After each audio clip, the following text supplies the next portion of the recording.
Hello everyone, welcome to this next video on classical mechanics. In this video we shall see application of Lagrange equation and particularly we'll see simple pendulum, equations of motion for simple pendulum. So we have a question which says we have to obtain the equation of motion of a simple pendulum by using the Lagrangian method. That means we need to use the Lagrange equation and hence deduce the formula for its time period when the oscillations are small, for small amplitude oscillations, right? So the first step in order to obtain the equations of motion, we have to visualize what is the given system. So the given system here is that of simple pendulum. That means we have a point of suspensions. This is denoted by O, and we have some string of length L and a bob having mass m that is suspended through it. So these are the assumptions, and we have marked this angle as theta, which is the angle between the rest position of this bob and the deflected position of this bob by theta. So next step is to obtain the generalized coordinates.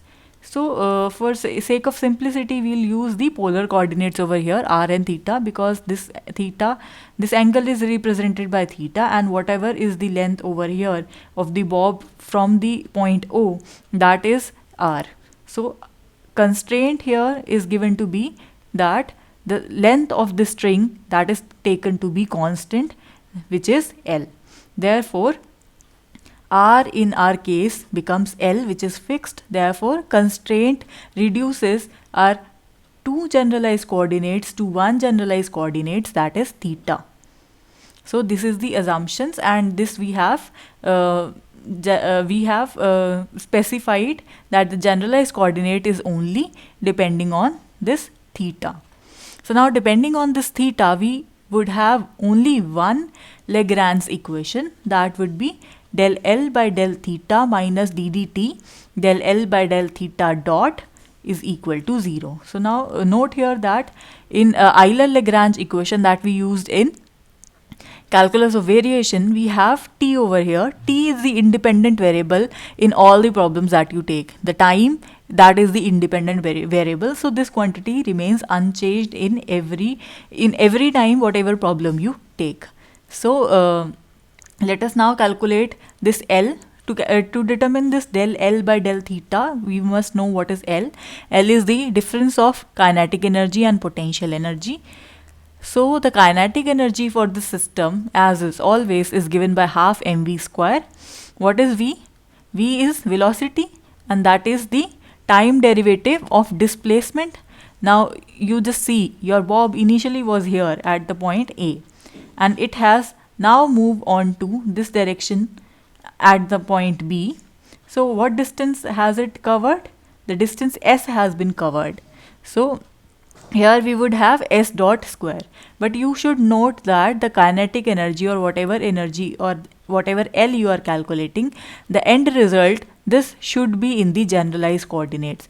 And the generalized coordinate is theta. So we have to move this S into theta. So from here, can you see, we have one angle, we have some radius, and we have this arc length as S.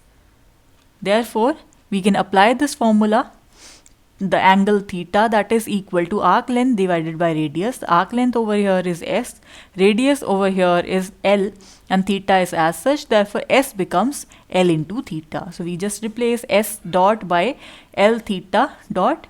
L is constant, therefore its derivative is S is L theta. So taking the derivative of S, it would be taking the derivative of both these terms, right? Now this is the product, or I should write it like this. This is the derivative with respect to t of S, and what is S? It is L into theta. L being constant comes out, so it will be only be theta dot. So this is the term, and this is the kinetic energy. Now moving on to potential energy. To calculate potential energy, we can either go by considering the potential energy to be mgh, where h is the corresponding height taken from some reference point, or you can calculate the amount of work done, the amount of work that has been done on the system.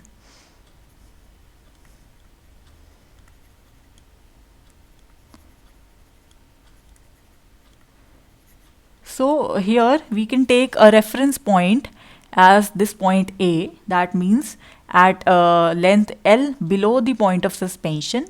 Now from this reference point, now our bob is at the position B. Therefore, what length has been covered from the reference point? This much length has been covered from the reference point. So H here is this one. And how to calculate this CA? So CA, this would be equal to OA minus OC. What is OA? It is the total length of the string, that is equal to L. And what is OC?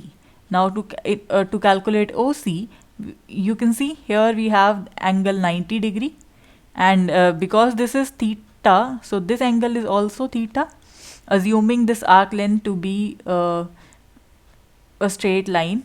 So this OC can be calculated by cos theta. What would be cos theta? It would be base upon hypotenuse. So it would be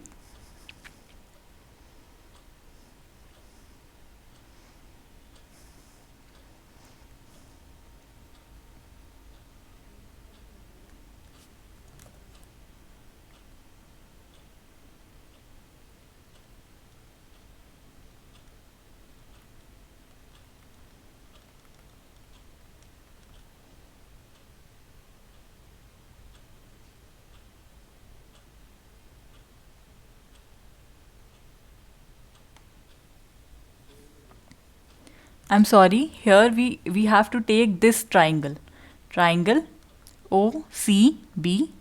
Therefore, in this triangle, this angle is theta. Therefore, cos theta would be OC divided by OB. And what is OB? It is equal to L. Therefore, our OC is equal to L into cos theta. So, this OC is L into cos theta. Therefore, this height CA, this is equal to L minus L into cos of theta. Therefore, we have just substituted this value over here, and we obtained the potential energy as mgl. We can take L common, 1 minus cos of theta. Therefore, what is L? L is evaluated by computing T minus V, kinetic energy, that is equal to half ml square theta dot square minus of V. And what is V? mgl 1 minus cos theta. So now this is L. We can evaluate del L by del theta. Now taking the partial derivative of this L with respect to theta, this term would be 0, and this term, second term, would be 0 again, and the last term would give us minus mgl sine of theta. And similarly, when we calculate del L by del theta dot, we'll take all the terms containing theta as constant, and we'll only consider the terms which contain theta dot.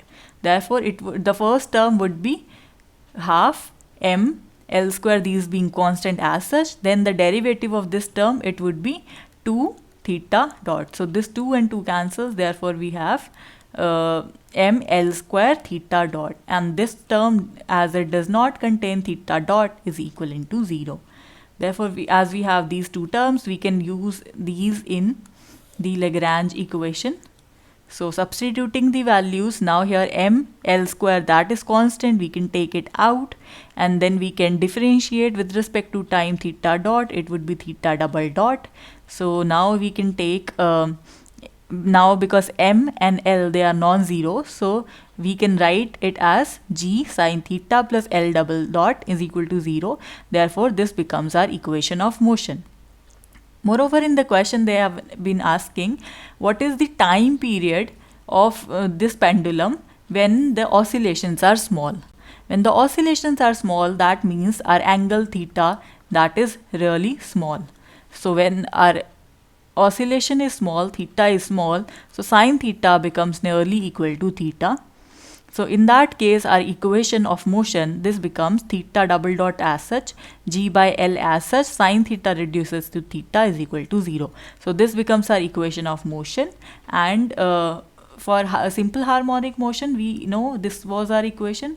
Therefore, what is omega? The angular frequency that is given by square root of this quantity. So this is our angular frequency. And what is time period? Time period is given by the reciprocal of the frequency, and this frequency is 2 pi nu. This is equivalent to the angular frequency. Therefore, we got the time period substituting the value of omega from here. So we have the time period as this. So you saw in this example, for calculating the equations of motion for simple pendulum, we have to create we have to visualize what is happening over here. We have to make some assumptions. We have to select the generalized coordinates and constraints, and then we can march forward to calculate kinetic energy and potential energy, and then the Lagrangian. Once you have the Lagrangian, then that is really simple to put the value of Lagrangian in the Lagrange equations and evaluate the equation of motion. So the physics behind every system should be correct to obtain the correct solutions. Well, that is it for this video. Thank you for watching.